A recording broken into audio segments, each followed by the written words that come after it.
विश्वनाथ मंदिर और उससे सटी ज्ञानव्यापी मस्जिद को किसने बनवाया? इसको लेकर कई तरह की अटकलें लगाई जा रही हैं। आइए जानते हैं इसके बारे में विस्तार से। नमस्कार, मैं हूं जितेंद्र यादव और आप देख रहे हैं युग अभियान टाइम्स। आमतौर पर यह माना जाता है कि काशी विश्वनाथ मंदिर को औरंगजेब ने ध्वस्त कर दिया था और वहां एक मस्जिद का निर्माण किया था। 4वीं और 5वीं शताब्दी के बीच गुप्त साम्राज्य के दौरान काशी विश्वनाथ मंदिर का निर्माण किया गया था। 635 ईस्वी के प्रसिद्ध चीनी यात्री हुआन सांग ने अपने लेखन में मंदिर और वाराणसी का वर्णन किया है। इतिहासकारों का मानना है कि 1194 में मोहम्मद गौरी के आदेश पर कुतुब बिन ऐबक द्वारा मंदिर को लूटकर काफी हद तक नष्ट कर दिया गया था और इतिहास में मंदिरों के विध्वंस और पुनर्निर्माण की एक श्रृंखला शुरू हुई। कई हिंदू मंदिरों को तोड़ा गया और उनका पुनर्निर्माण किया गया था। कुछ इतिहासकारों का ये भी मानना है कि 1447 में जौनपुर के सुल्तान द्वारा भी मंदिर को नष्ट किया गया था। फिर 1585 में मुगल राजा अकबर के 9 रत्न में से एक टोडरमल ने पंडित नारायण भट्ट को बोलकर मंदिर का जीर्णोद्धार किया।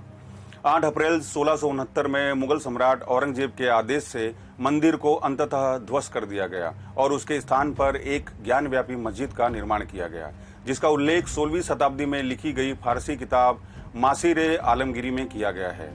और 2 जून 1669 का उल्लेख है कि मंदिर का विध्वंस हो चुका था। 1669 में औरंगजेब ने प्राचीन विश्वेश्वर मंदिर को तोड़कर इस मस्जिद का निर्माण करवाया।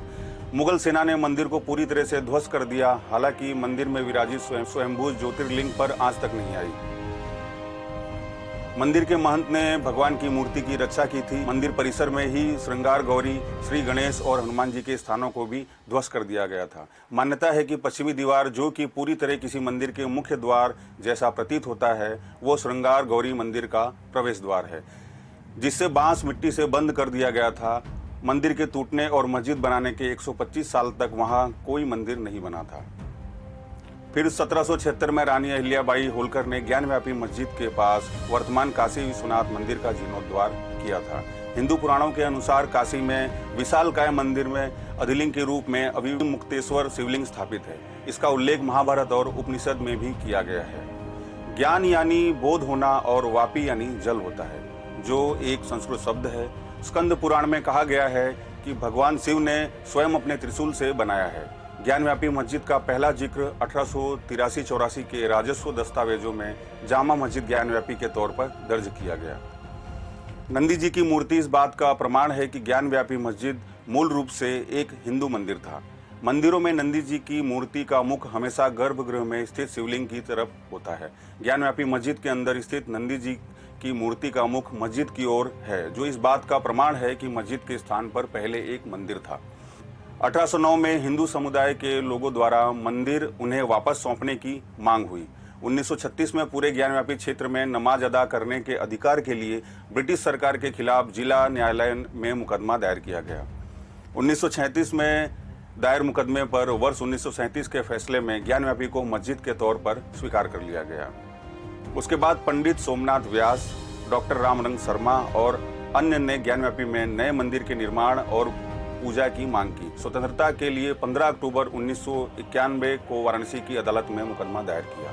अंजुमन इंतजामिया मस्जिद और उत्तर प्रदेश सुन्नी वक्फ बोर्ड लखनऊ ने 1998 में हाईकोर्ट में 2 याचिकाएं दायर कर इस आदेश को चुनौती दी थी।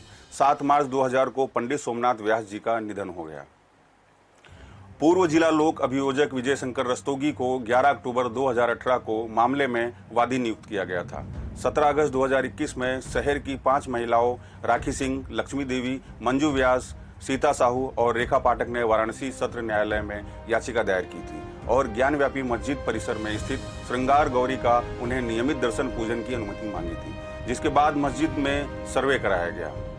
भारतीय पुरातत्व सर्वेक्षण ने 25 जनवरी 2024 को वाराणसी के जिला जज को अपनी रिपोर्ट सौंपी। इस रिपोर्ट में वर्तमान ढांचे से पहले वहां हिंदू मंदिर होने का उल्लेख है।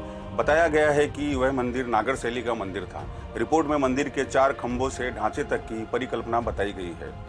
एएसआई ने मंदिर का नक्शा नहीं बनाया है, किंतु रिपोर्ट में मंदिर के प्रवेश मंडप और गर्भगृह का जिक्र है। जीपीआर सर्वे में मस्जिद के मुख्य गुंबज के नीचे पन्ना नुमा टूटी वस्तु मिली है।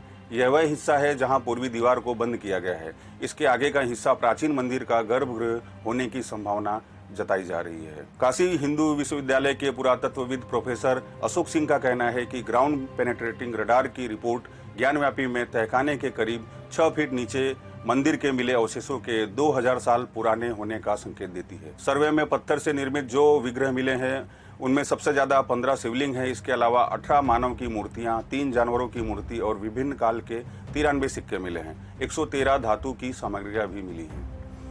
एएसआई के सर्वे में स्पष्ट हो गया था कि ज्ञानव्यापी की मस्जिद एक पुराने भव्य हिंदू मंदिर के ढांचे पर बनाई गई थी। इसके हिंदू मंदिर संस्कृति के कई चिन्ह दीवारें और खांबों पर अंकित मिले थे, जिसके बाद वाराणसी जिला अदालत ने पूजा पर लगी रोक हटाते हुए डीएम को 7 दिन के अंदर पूजा शुरू करने का आदेश दिया था।